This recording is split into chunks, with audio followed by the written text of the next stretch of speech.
அண்ணாமலையில் அருளும் சிவனே.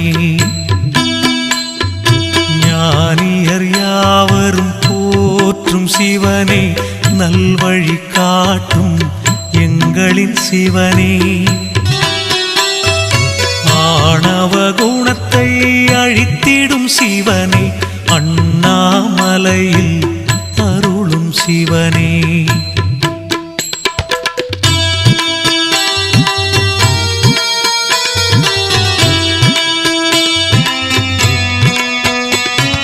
திருவிளையாடல் புரிந்திடும் சிவனே, தீவினை அழித்திட தோன்றும் சிவனே.